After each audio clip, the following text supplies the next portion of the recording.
Okay, I'd like to call the meeting to order at 5:00. And, 4 o'clock, yes. I'm thinking about, Yeah.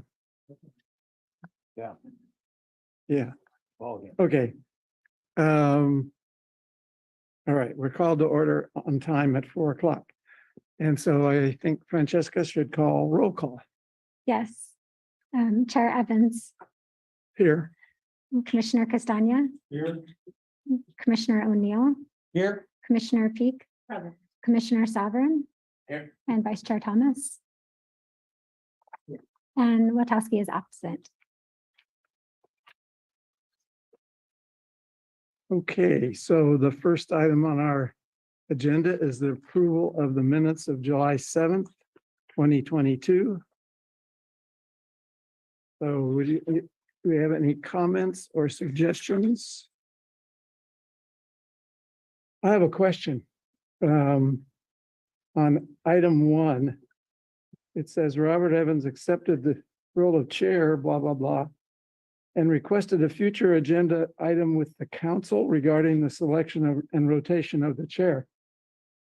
Actually, I think we wanted to discuss it. The commission wanted to discuss it. At least Mike Sovereign wanted to discuss it. Yes. I recommend the commission to discuss it. No, it says council.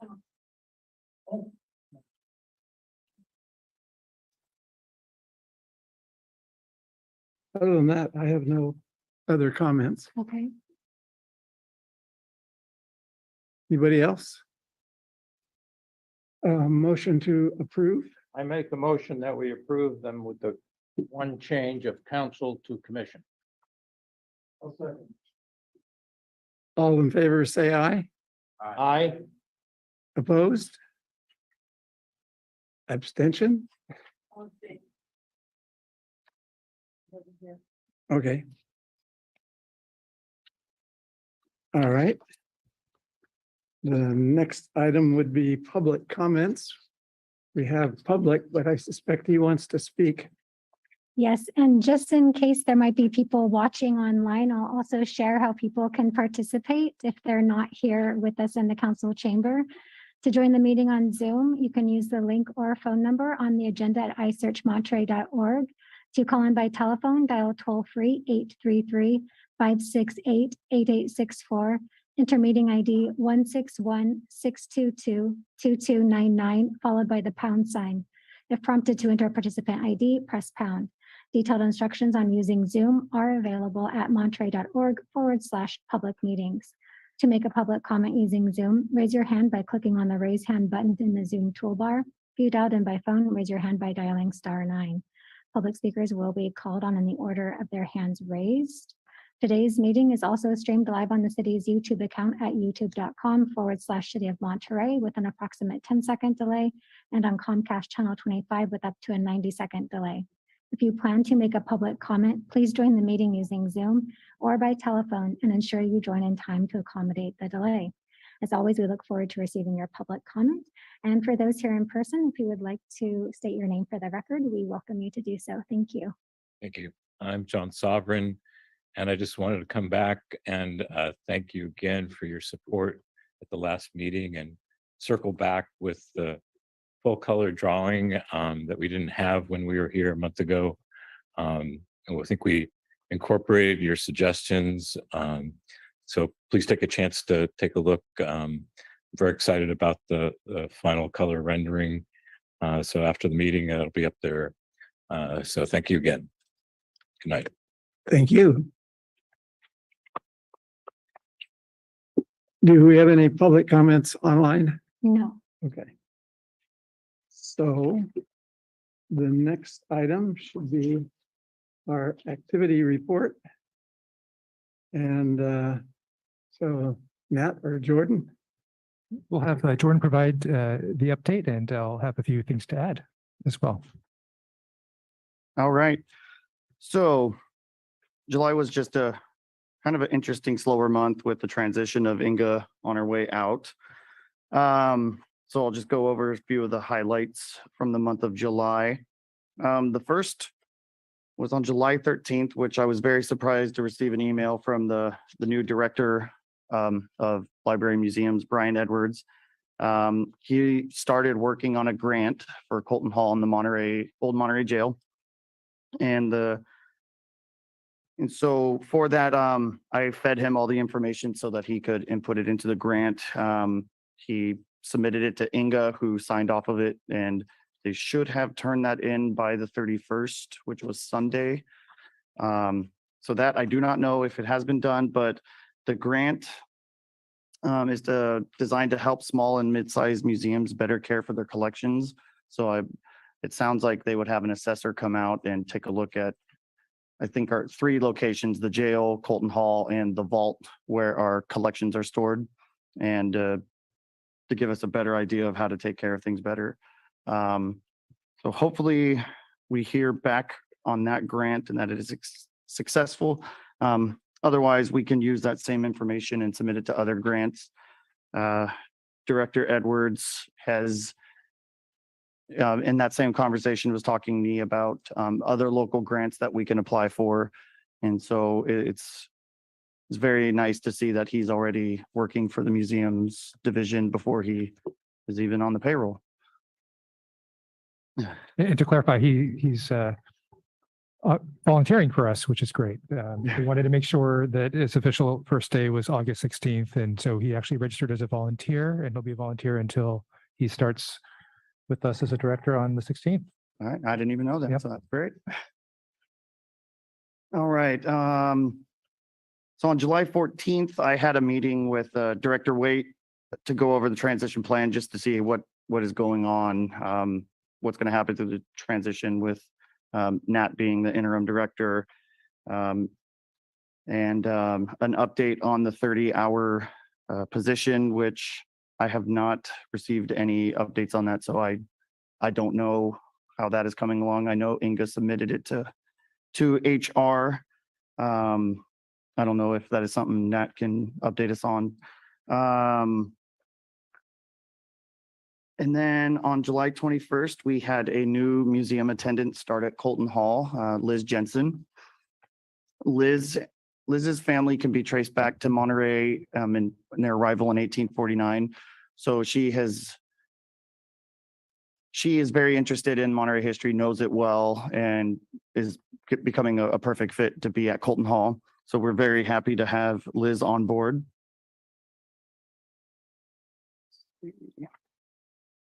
And then we had a very successful 4th of July this year at Colton Hall.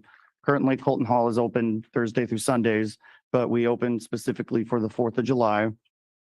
And so we had museum attendants Susan Klusmeyer and Alexis Leon work the museum that day, where we had 504 visitors from 10 to 4 that day, which is a very good number.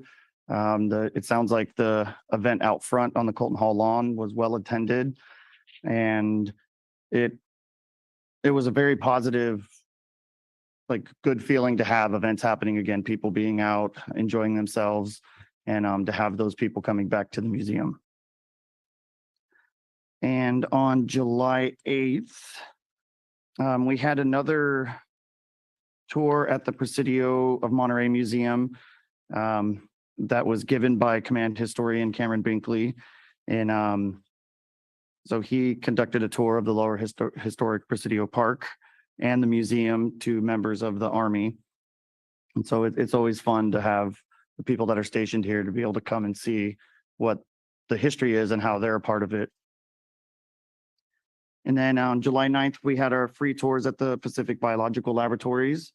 Attendance has been holding steady at usually 45 to 50 people. So I would say this month was a little slower. It was the weekend after 4th of July. So I think everyone had already kind of had a little bit of vacation for that weekend. So we're expecting August to be a little higher. And then the last item is on July 19th, I was interviewed by the Presidio Monterey's Public Affairs Office, where they went over the research I have done on the Buffalo Soldiers here in Monterey. And so thanks to them, we were able to get some like the information out, just a little bit of why they were here, what they were doing, and asking people for information because we're still looking for, specific pieces of information. So I'm very grateful to them to be able to use their platform to help us out. And hopefully something good will come of that. And then because of that, there was a piece done that just came out in the City Focus for summer of 2022, talking about that as well, and the history of the Buffalo Soldiers. And that is everything I have. And the Buffalo Soldiers also were on Next Door No, within the last day or two. Oh, that's nice. Bill Wilkowski had a comment on the graph of the attendance comparison. And basically he said it's hard to read. I think the reason it's hard to read is because all the columns look like they're the same. So he suggested that maybe if it's in I don't know what, Excel or something, you can choose a different shading, like using crosshatch in one and some other method in another one. Although I don't find it hard to read because the key at the bottom is in the same order as the elements. So anyway, that was Bill's comment. okay, yeah, that can be easily done. It's just hard when you print, it's in black and white, so you don't actually see the different colors that you do on the right. on there. But I'll see if I can do some different designs for that. Yeah. Don't spend a lot of time on it. Mike?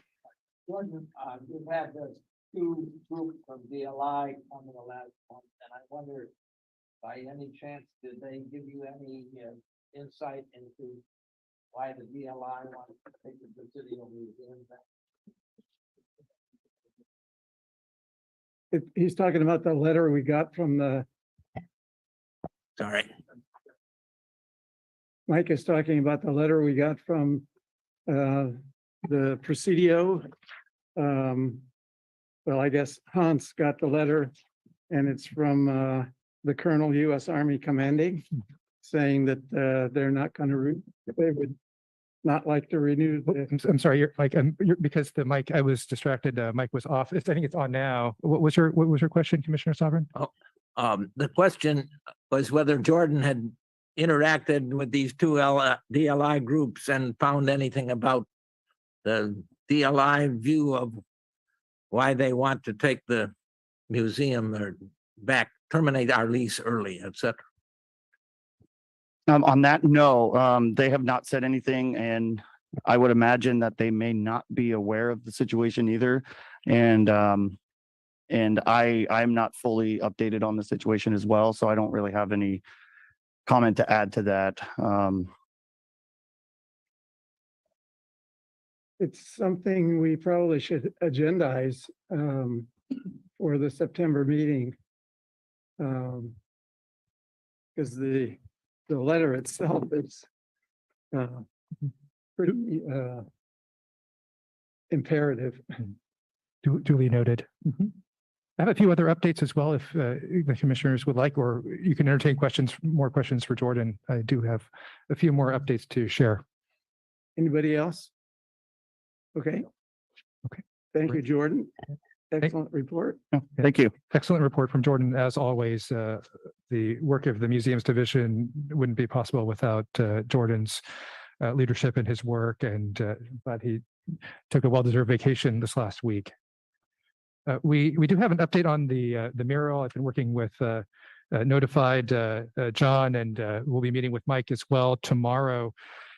We learned this week, staff learned that the mural at the Young Artist mural on the terrace of the Monterey Public Library will require council approval. And so our plan is right now is hopefully to take this to council at the second meeting in August, so that we don't delay the project further. I've spoken with Diane Lormier regarding this as well, and the Friends and Foundation. the way, the cleanest way to make this work is to have for a number of reasons, in particular with some of the challenges we've had with murals in the past, because it will be installed on a city building. It would be an agreement we would have a donation agreement between the sovereigns and the Friends and Foundation with the city. All of the donations would go into the Library Trust Fund, specifically allocated just for the Young Artists mural. And then the city would then enter into a agreement with the muralist, Natalia Karatza. So that is the game plan. All the parties so far are comfortable with that. We'll be working out some more details tomorrow when I meet with John and Mike. But I wanted to inform all of you about this slight shift in the process. So wanted to make you all aware of that. Also, we're very excited to have Dennis Copeland be brought back as an advisor, as some of you know, for the California History Room and some of our work in the museums area, or at least in the history side with the library. I'll be meeting with Dennis next week, and we're looking forward to spending some time with Dennis since he is a retired annuitant working part-time for the city with the allocated hours. And of course, continuing to work with many of you, including Commissioner Thomas as well, I know on issues such as the Path of History, the new expanded Path of History project, which, as many of you know, received a grant through the Community Foundation of Monterey County. Last week, I received access to the grant portal through the Community Foundation, and their team has been very helpful. I'll be passing that information along to Brian Edwards as he starts here with us as the new Library and Museums Director on the 16th of August.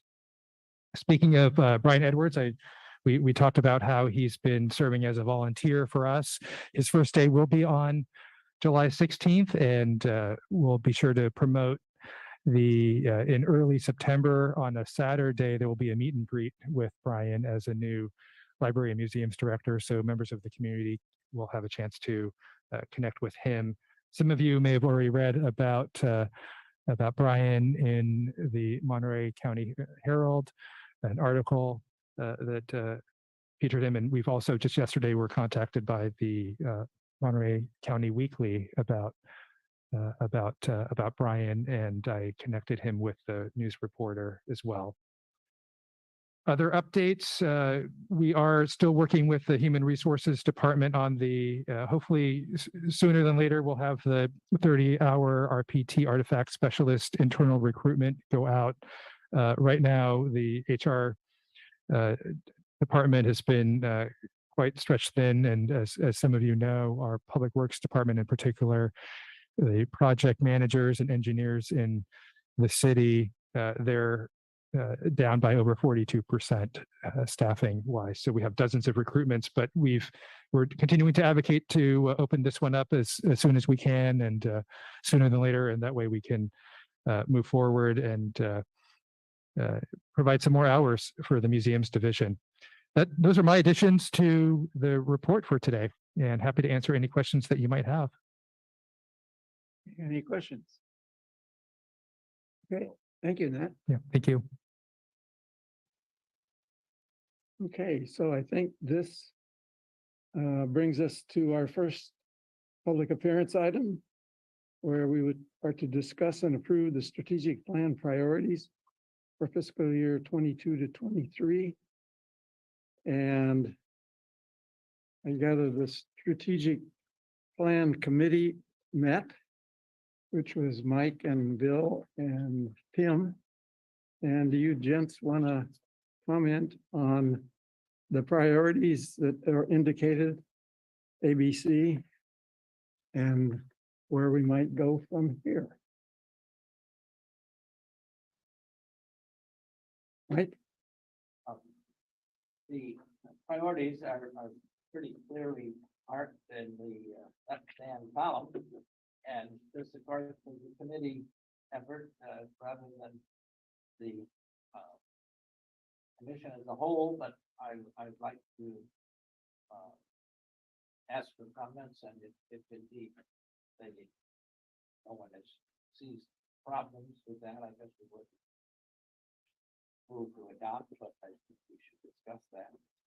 But one thing you'll note that is very different from our past drafts. The past drafts identified members of the commission to be on the three-person subcommittees for the various areas. Particularly, we want to get that established for the priority A groups project. The there seems to be a change in beliefs about the existence of these committees and their terms of office. It's now there's a belief that committees have to be changed every 6 months in terms of their membership. Maybe Nat can help us out understand what the new guidelines are about that and then try to restamp however. Yep. Yeah, that's on our list. In fact, I think that's the next item on the list. Oh, I'd be happy to address that But for the next item. that's okay. Okay, Tim, any comments on I mean, there are a lot of A things on this list. yeah, I'm not sure. Not, to me, the lower Presidio take precedence over some of this, but that's a bigger story. Okay, A different kind of meeting. John? Is usual district Yeah. layout, under the objectives, have letters. That's by A, B, C, and then you jump to E. And then it kind of seems almost random, and then it goes back to F, A, to B. Help me understand what are those differences? Why are they there? Anybody else? I'm sorry. Anybody else have a problem with that or? I think those were left over from the previous version that we went through. We eliminated some items that had been accomplished. And we combined some items that were similar enough so they shouldn't be separated as two different items. I believe that the second column under objectives where we go from C to E, that's because we got rid of D. It's a typo then. Well, No, I don't No. think it was a typo. We may Just have transposed it wanted to- okay. incorrectly. I don't know, but and then in on the same page, page 2 of that section, the second set of things, you start with a B and then a C. And then you skip D and go to E for the next section. It just sort of doesn't make any sense, but. Because they removed. Yeah, I think, But, yeah. But then you They should want it change. to look- Yeah, Yeah. they want it to look like. I think that should be cleaned up. It just looks, it doesn't make any sense. Well, I want you to actually pay attention to it. well, I think I don't remember frankly, but yeah, I do remember some editing and I Yeah, I suspect think that that's it. It's just. that's incurred. Cleaned up. Otherwise, I didn't have any problem at all with it. That was good.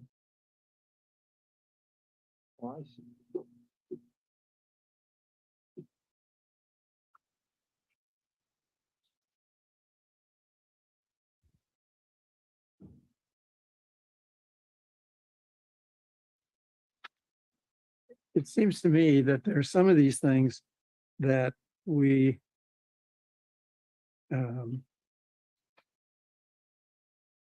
sort of are routine and we do every year or should do every year. And there are other things that are projects that need attention right now and they need money and staff and all that sort of thing. And that those are the ones that we ought to be prioritizing. Like, for instance, the grant that we've just been granted. We should be doing something with that this year. Otherwise, the grant may evaporate. I don't know whether there's a timeline there. So that would be an A for me, and it is an A on this list. There are other things like, well, keeping the museums, the 3 museums open is an ongoing priority, but changing the way things are displayed will require resources and design and all that sort of thing. And so the question is, which of those things do we want to accomplish and in what order?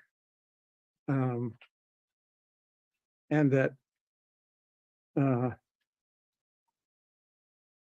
so that I wouldn't have so many A's, I don't think.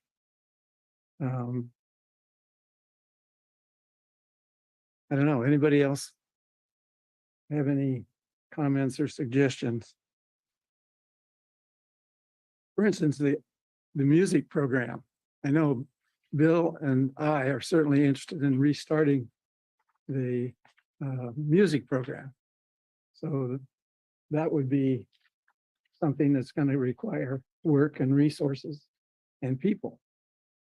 And so, you know, that's an A on here.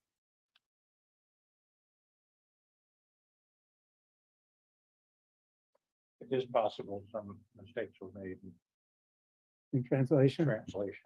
Yeah, Oh yeah, you got the old one. I've got my notes here and it doesn't 100% agree with this. In general, it does, but we could have planned those other stuff. Yeah, my point is if somebody else tries to read this and follow the letters, it'd be very confusing. But they are from the previous report. For example, that, Be that as it may. Yeah. So. yeah, no, we should clean it up and put Yeah. it in the order we want it in. I agree with you.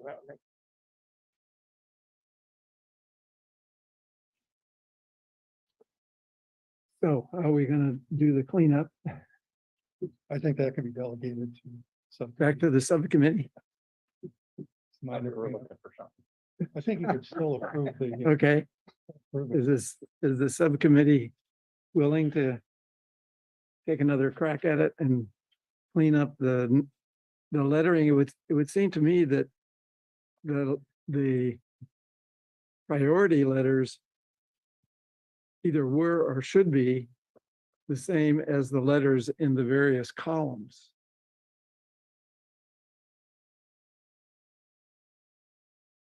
In that in that vein, and annually advise on music programs in the Colton Hall Music Series. Okay, that's an A priority in this particular set, but it's B's and C's in the detail. So should those be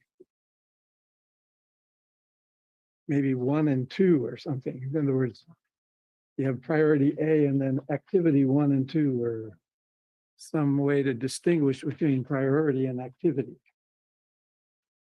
Yeah, I think we saw capital letters. Big letters, Yeah, right. like for that. Yeah, one thing that we could do is, if the commission would like, is maintain the priorities as listed, or if you have amendments to it, but referencing the objectives and the tasks, we could just call the objective, since it's under goal 1, it would be 1.1. So objectives would be the second tier, task would be the third tier, and then the due dates in the comments would correspond to the respective task. That could help keep things a little bit cleaner. That way, if you have, for instance, 1.2.1, that would be the first goal, second objective, first task. If it's 2.1.1, it's the second goal, first objective, first task. Just to maintain consistency. Staff is happy to do that. We don't have to spend the next half hour going through that list. We're happy to do that and then provide you with an Yeah. update. Okay. Thank you. All right, any other comments, suggestions? And the subcommittee is willing to dive into the detail. All right. Yes. Let's see, does this discuss and approve? So we're actually returning this to the committee. So we won't have a motion to approve. All right, everybody happy with that one? Let's move on to item 4, review and appoint subcommittees. And we have a list of subcommittees that, so my first question is, and I guess maybe Nat can answer this. How different does the membership of a committee have to be so that in 6 months, when we have to reappoint them, it doesn't look like we have a standing committee? Does one person change or the majority change? What's the ruling there? I'll start off by saying I'm not an attorney, but I'm happy to provide the feedback that we've received as staff from the city attorney's office and my understanding of the policy. And there are 2 sides to the policy implications as shown here on the agenda report. The first is that standing committees that have a continuing subject matter jurisdiction, they must comply with the Brown Act and go through that process. And only ad hoc advisory subcommittees with less than a quorum are not. The way that I'm reading this is we should not have, it's less of an issue about who's on the committee as it is how we A, name the committee, and B, what's the intent of the subcommittee. So, for example, the ad hoc committee on the strategic plan is a short-term, it's an ad hoc committee. It's strictly on the 2022 strategic plan. And once that strategic plan has been adopted, it should be dissolved, and that's fine. It's ad hoc. The list of inactive subcommittees, this becomes a little bit, I would say, problematic because they're not specific enough, and the intent is for these subcommittees to meet again in the future. And that is perhaps violating the intent of the Brown Act, which is if this is a group that plans to meet on a regular basis or multiple times, it's not going active and then inactive and then going back active again and then going back into inactive status. So my recommendation would be if there are specific projects that the commission would like a subcommittee or an ad hoc, specifically a subcommittee to review, to create a subcommittee that is very much task oriented or focused on a project. So for instance, if we go back to the updated strategic goals, one of the items in the near future will be the Public History Master Plan grant project. So it would be very appropriate to create a Public History Master Plan grants ad hoc subcommittee with the intent of truly retiring it once the project is completed, and for it not to last very long. It wouldn't make sense to automatically just call it a generic Path of History subcommittee, because that really does fly in the face of the intent of the Brown Act, which is a subcommittee needs to go through that entire process. So I hope that answers your question. We can look at it from a standpoint of each. Let's take a look at what subcommittees the group would like to create, and then we can try to be as specific as we can. That will, I think, help us meet the intent of the Brown Act, as well as go through our due diligence. Okay, so maybe we should go back to the strategic plan and pick out the places where the strategic plan says we need a subcommittee to go to work. So in the Colton Hall strategic plan map, there's a there's a call for a subcommittee to discuss the use of technology in the exhibits. So, or should we wait till we adopt the strategic plan before we appoint subcommittees? I think my recommendation is to appoint a ad hoc subcommittee when, once we have a strategic plan that's adopted, A, and B, once we know that the subcommittee is ready to meet.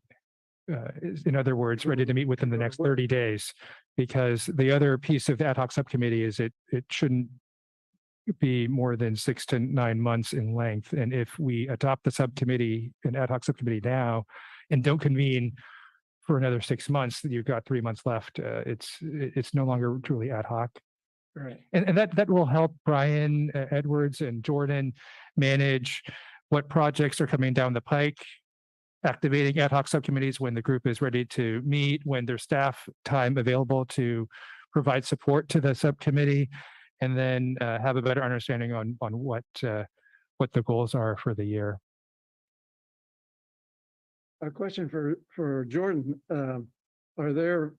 Is there or are there projects in the immediate future where it would be helpful to have a subcommittee be involved? Now, the grant issue, which is coming up on our number 5, that to me is one that maybe a subcommittee needs to be ready to go to work, because the grant is imminent, I gather, since you've been able to actually get into the website. So other than that, are there other subcommittees that would be valuable to Jordan at this point?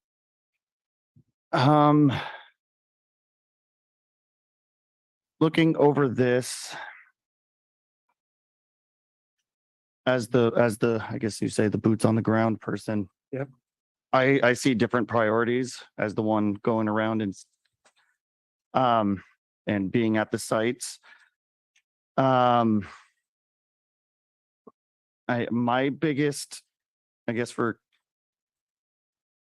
a subcommittee would be for Colton Hall and the Pacific Biological Laboratories, and working on those, and working on possibly grants and things, because we need funding to preserve these buildings because they are falling apart.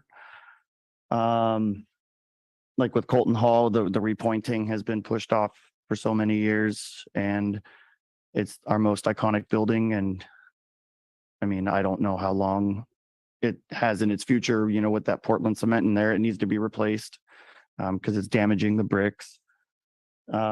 We also have other issues with the Pacific Biological Laboratories. The floors are wearing thin. It might be to a point where I don't think we can just sand them and refurnish it. They may have to be replaced because they are the original floors.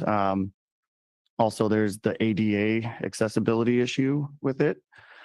And so, I mean, those, I think, personally, those kind of things I think should be addressed more than, I know the music series is important, but honestly, I mean, we don't have the staff to do it. I would say if we're going to get art and music going, the Alvarado Gallery, I think, should be more of a priority. It's just blank walls right now in the conference center. And if we're trying to get people back into Monterey and we have conferences going on, they're just looking at blank walls right now.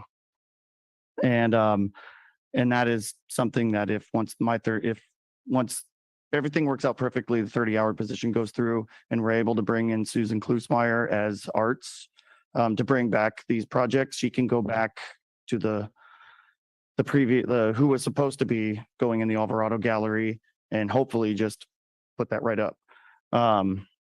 Whereas the music series is going to be a little more difficult to take care of because there's a lot that goes into doing that. But yeah, I see Colton Hall and the lab as more of a priority than a lot of the other subcommittees. Might I recommend, and I appreciate Jordan's feedback because those are indeed priorities. I would go back and ask, what is the purpose for the ad hoc subcommittees? And it's to provide valuable feedback to staff outside of this forum. And what might be more helpful is for Jordan and myself to sit down with Brian on the first week he's here and identify what do we suggest could be subcommittees that can provide additional value to the group. I definitely agree that sooner than later we'll need a subcommittee to go over and provide feedback on the public history master plan grant project as we continue to prioritize the path of history from the social justice lens and diverse voices. And on the Colton Hall and Pacific Biological Labs, I'm wondering maybe we want to have staff connect with building maintenance, find out what the options are first before we convene a subcommittee. And that way we'll be prepared to have a productive discussion with the ad hoc group. I thought there was funding in the works for the repointing. Didn't that just happen, or is it in the NCIP list of things that are going to be voted on? I'm not quite sure what the status of that is.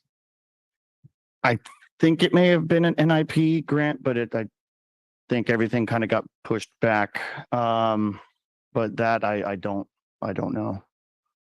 There are a number. I scanned the NIP list that was in the City Focus, or at least linked to the City Focus, and there's a citywide number 2 historic Monterey master plan for art, and a tie into the local Presidio. New Monterey number 1, Lower Presidio walkway phase 2. A citywide 56 was the Path of History mural.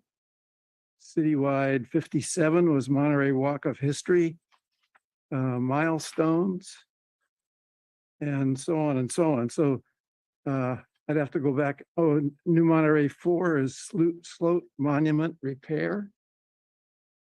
So that brings up something I think I mentioned last time, or maybe it was the time before.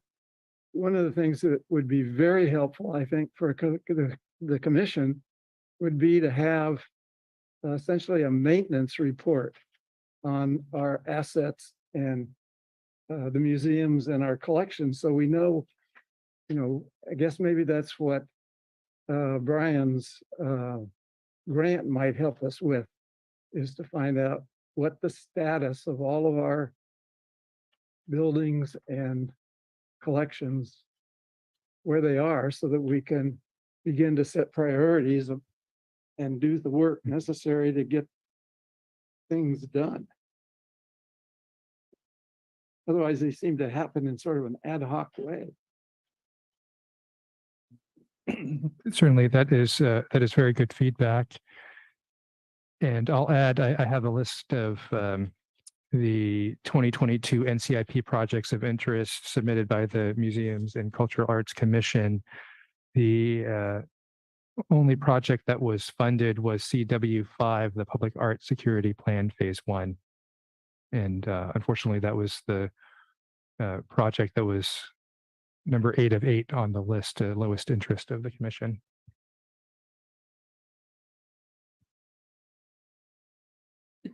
Okay, so it sounds like we'll wait to appoint subcommittees until when?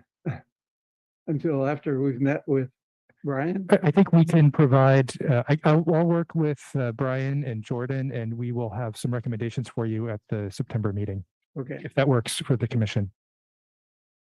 how does anybody else feel on this, John? I have a problem with one thing, and to me, it's a big problem. And that's the requirement that no one is appointed for more than 6 months to a subcommittee? Yeah, that's what I heard from, I recall Inga mentioning that to me, but I will confirm, I'll follow up with the city attorney's office to see what the guidance is on that. Yeah. I heard it was 6 months. It needed to be ad hoc. So what does ad hoc mean? Maybe we'll get away with a year, up to a year. Beyond that, I know there was some level of uncomfortableness. Like the music project, you have a subcommittee appointed, and then you start working on it after 5 months. So then one more month, and you need 3 new members or just 1 new member. Yeah, I think that's. Yeah, it's not as much about the who's on the members, it's the it's the topic. And if you have a standing committee, whether the new members or old members or what have you, it Really needs to be clarified. Doesn't make any sense to me. but- Yeah. No problem at all. the question is, when does it become ad hoc versus standing? I think and what's the time frame that makes it cross over from being an ad hoc? And I'm just reviewing the quote unquote from the Brown Act. Simplification would be simply to say that you can't have a subcommittee exist for more than 6 months. Mhm. We'll follow up. Okay, are we concluded on item 4 on subcommittees? Okay, so number 5, we're to receive an update on next steps with the Path of History grant. So Nat, you're on. Okay, I'm on. This is day 4 as acting or interim library and museums director. So we did receive the grant. Very excited. Many thanks to the Thomas Dowd Senior and Anita M. Dowd Fund of the Community Foundation for Monterey County. And this is an important project for us. A lot of that, some of you may know, I don't think we've talked too publicly about our efforts to build a diversity, equity, and inclusion DEI framework for the city. About 2 months ago, we brought on an intern from Cal State Monterey Bay to help us develop that. Just this afternoon, met with a professor for diversity, equity, and inclusion studies at Rutgers University to talk about our path forward of how do we create an environment that's diverse, inclusive, equitable, and inclusive. And a lot of that does translate to the history and how we interpret it. I appreciate this commission's commitment to that and support of this grant. And I know many of you are involved with a number of community organizations to support this. Commissioner Thomas as being one of them. Thank you. What we are planning to do is, as I've shared with you, sit down with Brian, who's already started to, I think he might be on his 8th book. I'm not sure about the city of Monterey's history. He's very passionate about history. That's one of the things that drew him to the library and museums director position.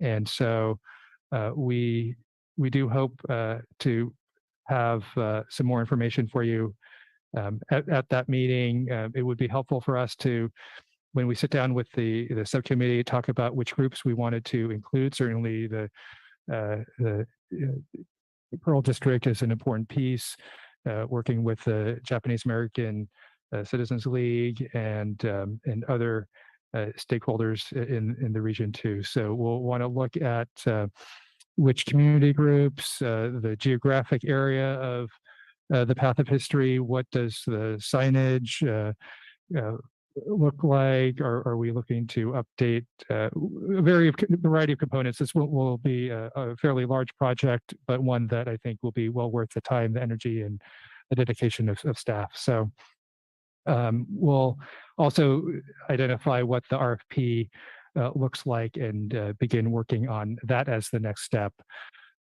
And then, of course, having the committee provide feedback on the consultant selection process before we bring this back to the commission to review the RFP, and we then launch it and bring a consultant on board to help us develop that master plan. So those are my thoughts and my comments. I don't know if Jordan had anything else he wanted to add as well, or perhaps Francesca. I have not been involved in this, so I don't have anything. That's the staff update. Thank you. Any questions, comments from the Tim? No, not this one. Question, I You- do have one question, I'm sorry. go ahead. So the grant that they did receive was at $30,000. And is that going to be applied to hire someone to come in and sort of create? It's to develop the master plan. That is correct. Now And that's, then later on, Is your mic on? I think we have is your microphone on? sorry, no, the button where's the button? right on the base. So, and then after that money is spent, then another grant will go after to find to put in interpretive panels and brochures, that kind of thing? Absolutely. That is the goal. And hopefully we'll have a master plan that is inspirational, and we'll be able to bring in community support and other organizations to support how we implement that, whether that needs to be in a phased approach or a large project. Thank you. Question. Is this a grant focused on a single addition to the path of history, or multiple additions to the past, to the path of history, or the path of history in total? My understanding is it's in total. It's both examining the master plan, creating, looking at the diverse perspectives and voices, looking at the existing, but also piloting up to 2 new heritage walks that could also branch off of the existing path of history and expand it. Right? Yes, I believe that in the last meeting, we made a request to get copies of the grant proposal for the commission. Does anybody else remember that? Or- Yes, that's true. That would help us understand what's going on here if we could obtain those. Absolutely. We'd be happy to share that with the commission. Okay. All right. Just to help me to review. Is the strategic plan committee going to meet again, or is Nat and Jordan going to meet and talk about what needs to be done and provide that information back to the strategic plan committee so that we can then adopt the strategic plan? Is that what I got out of the discussion? Are we going back to the commission strategic plan, correct? Yes. Right. That is my understanding. We will update, renumber accordingly based on our discussion, bring that back also on the commissions. We'll come back to you during that first week in September. Brian will have a full 2 weeks on the job to provide us with some recommendations and identify which ad hoc subcommittees. We'll also have some answers regarding the length of those ad hoc subcommittees as well. Okay. And at that time, we'll have an update on the Path of History grant to share, hopefully an outline of what a timeline could look like. Maybe we'll even have a chance to do conduct some research internally as staff on other RFPs that have been issued by public agencies for similar projects. And that will help us have a productive meeting with what we anticipate will be an ad hoc subcommittee on the Path of History. Okay. And within that, or in addition to that, can we get some sort of maintenance / status report for the museums and the collections? In other words, what needs to be done, or maybe that's Brian's can report on his grant to survey the assets and holdings. I believe he can provide an update on the grant he applied for. I will need to regroup with staff to see what resources are available for current status reports. If we need to conduct a walkthrough with our new general services superintendent who just started recently with the city. We can do that. I know with staffing levels, I'm not sure if I can commit to having a report for the commission in September, but we'll definitely add it to the list and make sure that Brian has a chance to meet with him in his first 60 days. And I would assume that Jordan's short list could certainly be included. Okay, any other questions, suggestions?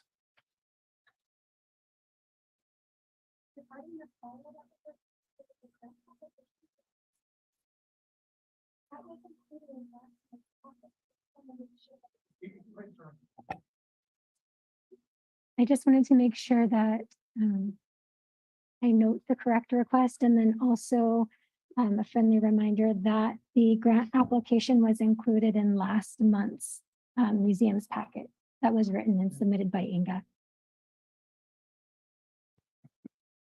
Thank you, Francesca. That's helpful. And I believe that grant application includes the scope of work for what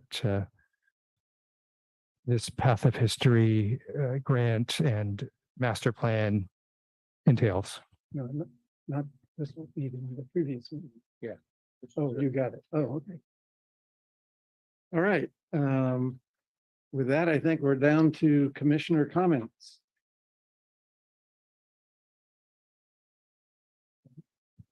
I'll start. Yeah, Kimberly. Again, I just really love the mural and I was out of town last time, but it was really nice to come back and see the mural proposal. So great work. I agree. The mural project looks great. I have no further suggestions. I think it really looks good.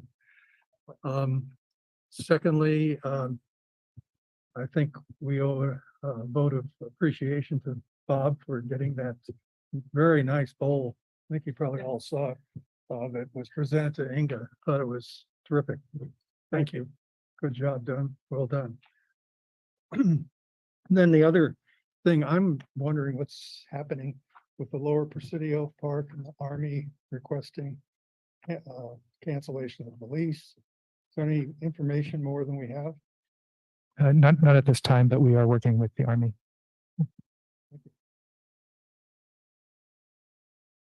Tim? And that was my question too, but also I'm happy to see that mural in color. It was really beautiful, so really nice to see it that way. So thank you for bringing that to us. John? I remain concerned after some conversations with a number of people, including other commissions in the city, that information is not shared that is constructive to both committees. And the example that I have in mind at the moment is we have historic events in the city someplace, and we may not know, as the Cultural Museum and Cultural Arts Commission and the Historic Preservation Commission may not know that these are going on. Sometimes when the events are held in those houses that the Historic Preservation Commission has granted a special tax exemption to, and they have an obligation to open them to the public. And it would seem to me if we shared more of that information among commissions, it would be constructive. Something I like to footnote to that. When I was first on commissions, when Dan Albert was mayor, he used to have a mayor's lunch, I think every 3 months. And the chairman of the commissions would have lunch together and they share stuff like that. Now, I don't know, just pointing that out, but that would do a lot to alleviate that problem.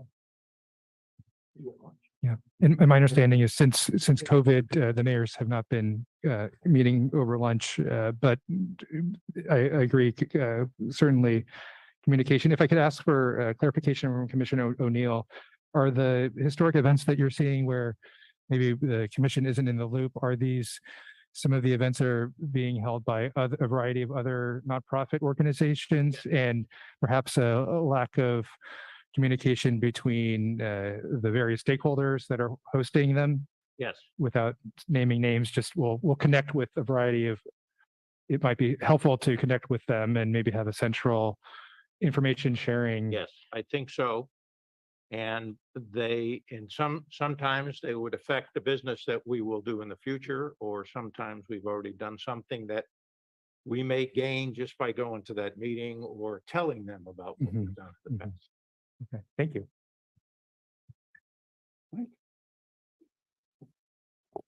Yes, I'd like to go along that same track. We have very little interaction between the commission and the city manager's office or the city council people who are responsible for certain areas that overlap some of ours. And I think the city really needs to either make better use of the commissions or cancel them.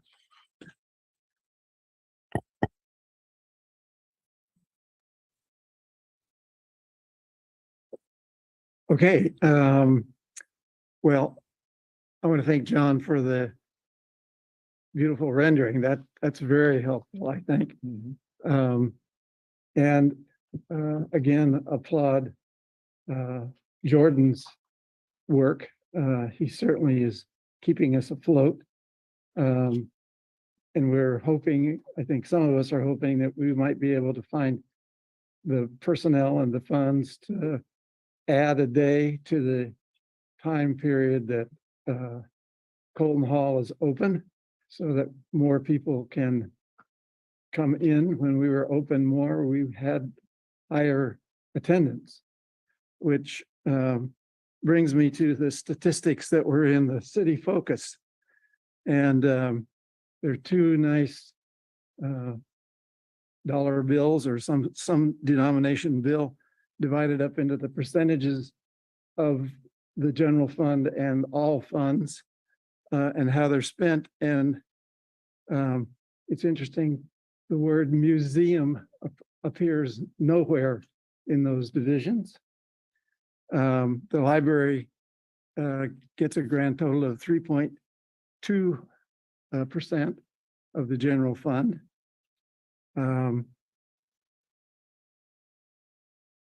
And only 1.84% of all funds.